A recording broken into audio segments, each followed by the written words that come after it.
Baik, assalamualaikum warahmatullahi wabarakatuh. Di sini saya perwakilan dari kelompok 3 akan mempresentasikan tentang sistem proteksi pada saluran. Nah, sistem proteksi pada saluran ini terfokus pada relay jarak. Nah, untuk kelompok 3 sendiri yaitu ada Fitriani, kemudian Zain Fuad, dan saya sendiri Ilham Abrori.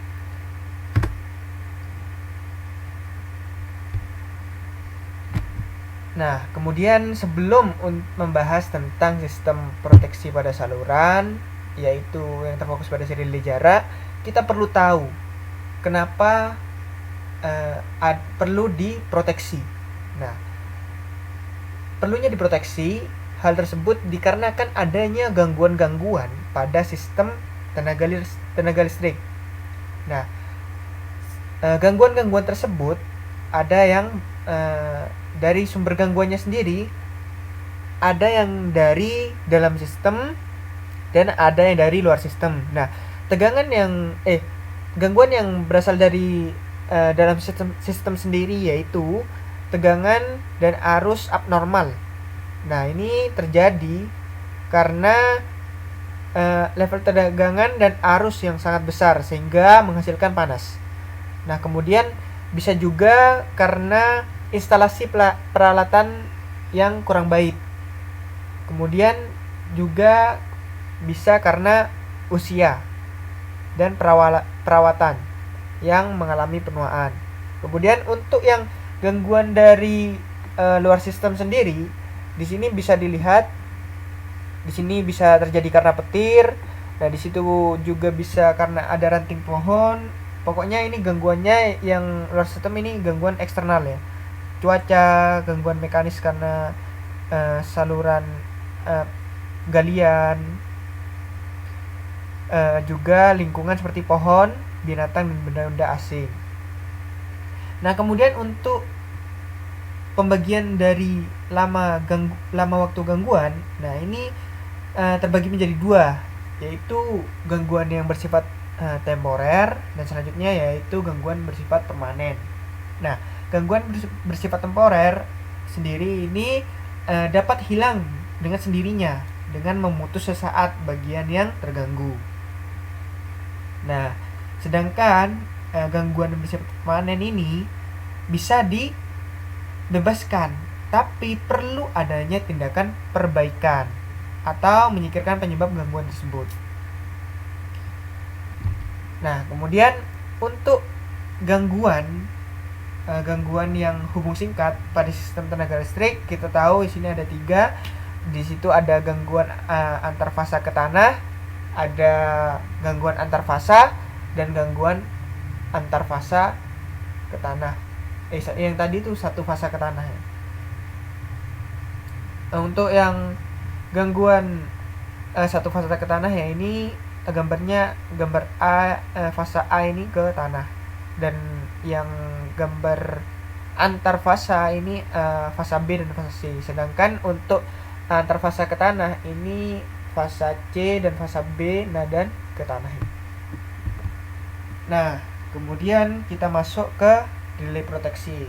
Nah, untuk menanggulangi adanya gangguan-gangguan yang tadi itu, nah ini di sini perlu adanya relay proteksi. Apa sih relay proteksi itu? Nah, dapat dibaca di sini, relay proteksi adalah susun peralatan yang dirancang untuk mengukur gangguan atau mulai merasakan adanya ketidaknormalan pada peralatan atau bagian sistem tenaga listrik, sehingga secara otomatis memberi perintah untuk membuka pemutus tenaga untuk memisahkan peralatan atau bagian dari sistem yang tergantung dan memberi isyarat berupa lampu dan bel. Nah, di sini dapat diketahui bahwa relay proteksi di sini adalah fungsinya sebagai sense untuk ketika adanya abnormal pada sistem tenaga listrik. Nah, selanjutnya tindak selanjutnya adalah melakukan perintah untuk membuka pemutus tenaga listrik, atau di sini circuit breakernya ya. Atau di sini juga bisa memberi isyarat berupa lampu dan bel.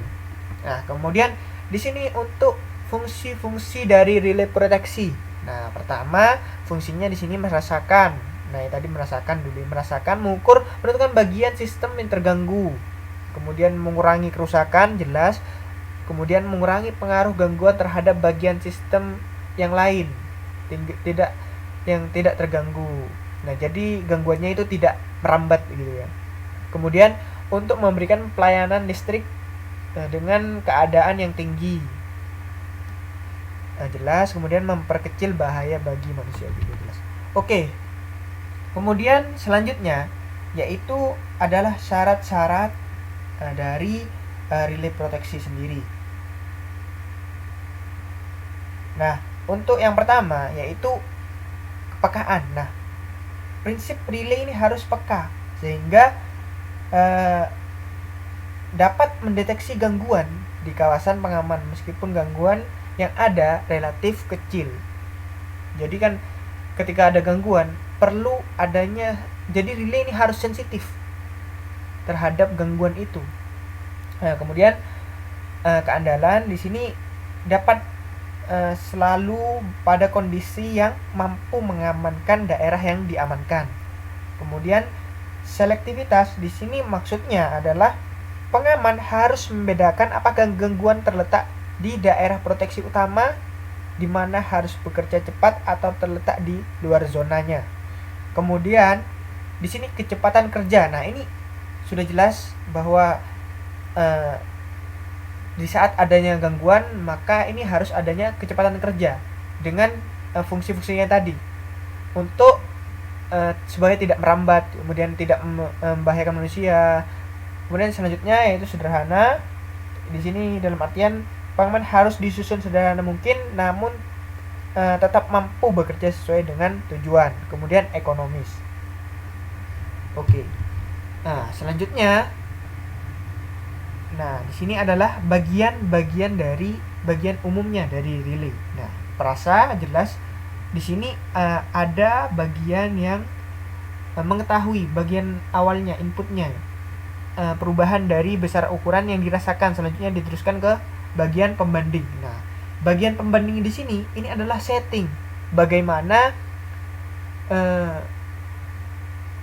indikator relay ketika dia harus open.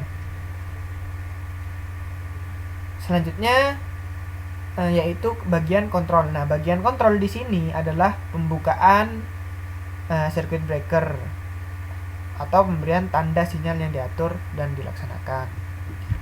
Oke, selanjutnya dari relay proteksi tadi, sebenarnya relay proteksi itu banyak ya, dapat sensingnya itu banyak, yaitu relay arus, tegangan. Nah, relay jarak di sini adalah merasakan atau sensingnya itu terhadap impedansinya. Nah, untuk pengertiannya sendiri di sini, relay jarak mengukur tegangan pada titik relay dan arus gangguan yang terlihat dari relay. Dengan membagi besaran tegangan dan arus, maka impedansi sampai titik terjadinya gangguan dapat ditentukan. Perhitungan impedansi dapat dihitung menggunakan rumus sebagai berikut. Nah, jadi di sini adalah hambatannya, ZF ini adalah hambatannya, kemudian VF di situ ada tegangan dan IF adalah arus gangguan. Nah, bagaimana sih caranya relay jarak ini melakukan cara kerjanya gitu. Nah, jadi untuk relay jarak sendiri, ketika umpamanya di suatu gardu induk itu mengalirkan arus ini umpama ya, di sini umpamanya mudahnya ini 200 volt. Kemudian ini satu fasanya 200 volt, kemudian dengan arus umpamanya 20 ampere. Nah, di sini untuk ke saluran berikutnya dapat diketahui bahwa 200 dibagi 20 adalah 10, berarti 10 ohm. Nah, sedangkan ketika terjadinya gangguan di sini, relay jarak ini dapat mengetahui. Nah, umpamanya terjadi gangguannya ada di tengah sistem. Di tengah sistem berarti di sini tegangannya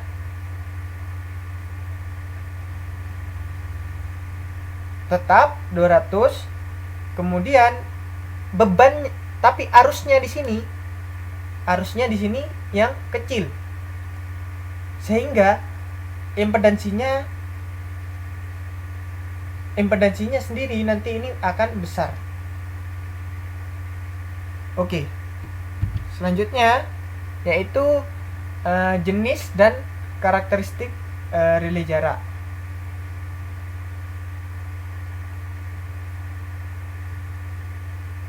Nah, di sini karakteristiknya ini di sini jenisnya yaitu ada berdasarkan karakteristik impedansi, kemudian karakteristik mho, karakteristik reaktansi, dan karakteristik kuadrilateral.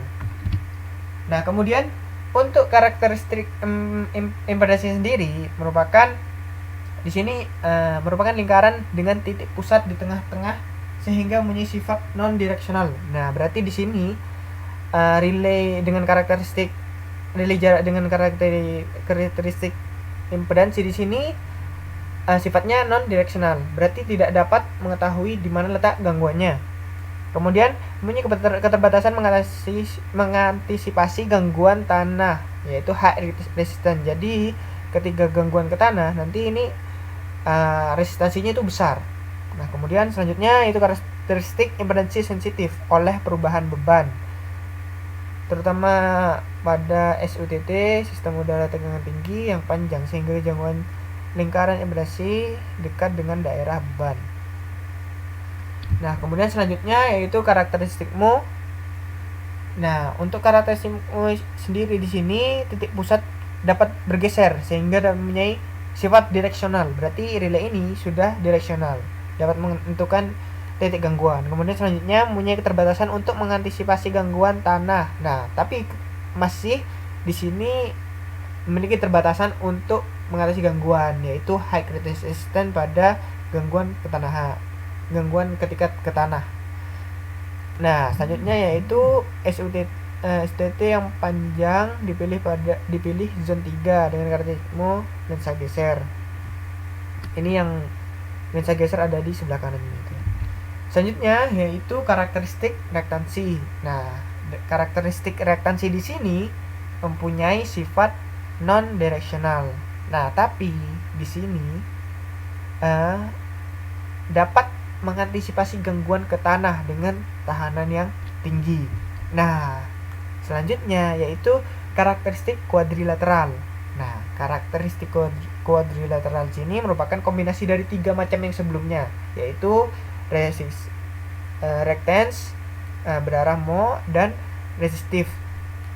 Sehingga dengan sisi jangkauan resistif cukup besar, maka karakteristik relay kuadrilateral dapat mengantisipasi gangguan tanah dengan tahanan tinggi. Juga di sini juga dapat menentukan direksionalnya tadi ya. Tapi umumnya kecepatan relay lebih lambat dari jenis mho. Nah, selanjutnya di sini untuk relay jarak sendiri itu terdapat pembagian zone time delay-nya. Nah, di sini ada zona 1, zona 2, dan zona 3. Nah, zona-zona ini adalah zona yang diproteksi oleh relay jarak. Nah, tapi dilakukan pembagian zonanya. Nah, untuk zona 1 di sini adalah mencakup 80% dari saluran yang diamankan. Berarti di situ dari bus 1 ke bus 2 yaitu 80%-nya diamankan.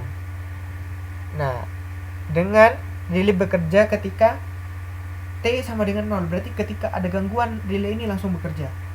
Nah, kemudian di zona 2 setting yaitu adalah 120% dari panjang salurannya. Nah, berarti panjang saluran bus 1 ke bus 2 ini adalah ditambah 20%-nya. Sehingga untuk zona 2 maksimalnya, yaitu dengan rumus 0,8 kali zona 1 ditambah 0,8 dari panjang saluran dari zona 2. Nah, untuk waktu kerja relay zona 2 adalah 0,4 detik delaynya. Ketika ada gangguan di sini pada zona 2 memiliki keterbatasan delay yaitu 0,4 detik. Dan yang terakhir yaitu pada zona 3 yaitu setting zona kedua 220 panjang saluran. Maaf, ini ketiga ya. 220 panjang saluran. Berarti ketika bus 1 ke bus 2 itu 100%, maka 220-nya adalah bus 1 ke bus 3 ditambah 20%. Maka untuk zona 3 maksimalnya itu penentuannya yaitu 1,2 kali panjang saluran zona 1 dan ditambah panjang saluran 2. Nah, dengan waktu kerja relay yaitu 1,2 detik delaynya. Nah, kemudian di sini bawahnya perlu dicatat pengamanan 80% untuk saluran pertama diamankan karena relay jarak memiliki tingkat kegagalan sebesar 10%. Nah, berarti memiliki tingkat kegagalan sebesar 10% hingga 20%. Demikian pula untuk zona 2 memiliki tingkat kegagalan sebesar 30%. Nah, kemudian selanjutnya yaitu di sini adalah ada teleproteksi. Nah, teleproteksi sendiri merupakan rangkaian peralatan berfungsi untuk mengirimkan dan menerima sinyal dari gardu induk yang satu ke gardu induk yang lain di depannya yang berhadapan untuk dapat memberikan perintah trip seketika. Nah, di sini berarti di sini adalah komunikasinya untuk ketika adanya gangguan. Di situ ada skema-skemanya. Kemudian, nah di sini ada pola dasar skema yang pertama dari teleproteksi. Nah, di sini pada pola dasar tidak ada fasilitas sinyal PLC atau komunikasi. Untuk lokasi gangguannya antara 80 sampai 100% relay akan bekerja zona 2 yang waktunya lebih lambat atau tertunda. Ini untuk skema nya. Kemudian selanjutnya yaitu pola PUTT atau Permissive Underreach Transfer Trip. Nah, di sini pengiriman sinyal trip carrier send oleh relay jarak zona 1. Nah, berarti di sini sebagai carrier send atau CS-nya di sini ada di zona 1. Nah, trip seketika oleh teleproteksi akan terjadi bila relay jarak zona 2 bekerja. Trip oleh teleproteksi akan terjadi bila relay jarak zona 2 bekerja disertai dengan menerima sinyal atau carrier receive. Selanjutnya, bila terjadi kegagalan PLC maka relay jarak kembali ke pola dasar. Jadi di sini untuk skemanya, jadi di sini terjadi gangguan di zona 1 tapi masih ada gangguan di zona 2-nya di gardu induk satunya. Ini gardu induk pertama, ini gardu induk kedua. Nah, ketika ada gangguan di zona 1 yang masih memotong zona 2 dari gardu induk 2, maka di sini akan mengirimkan sinyal. Kemudian akan diterima di sini di carrier receive. Di carrier receive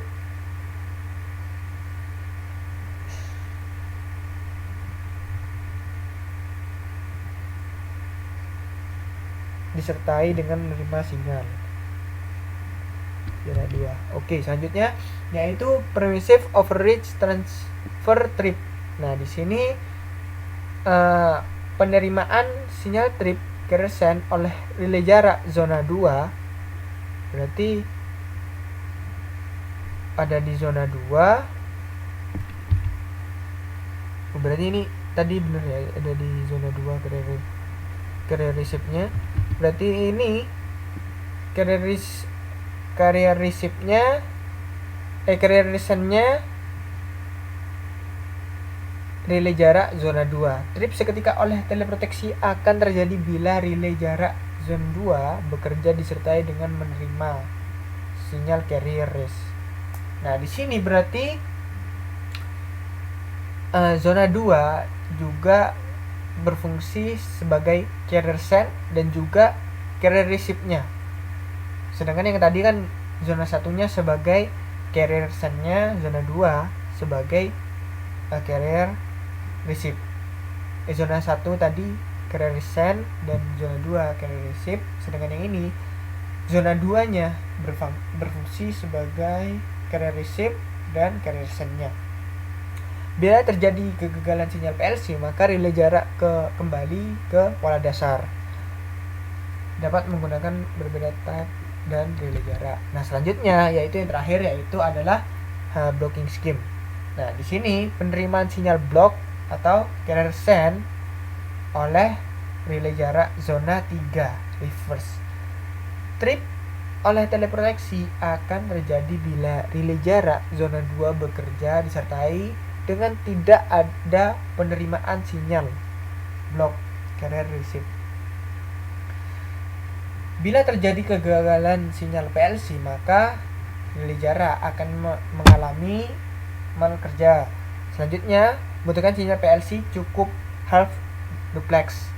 Relay jarak yang dibutuhkan merek dan tipenya sejenis. Jadi tipenya yang di sini dibutuhkan adalah sejenis. Jadi untuk carrier send-nya di sini adalah di zona 3. Terjadi gangguan di zona 3. Trip seketika oleh teleproteksi bila zona 2 bekerja disertai dengan tidak penerimaan sinyal block carrier receive-nya. Jadi di zona 2-nya. Baik, mungkin segitu saja presentasi dari kelompok 3. Kurang lebihnya mohon maaf. Wassalamualaikum warahmatullahi wabarakatuh.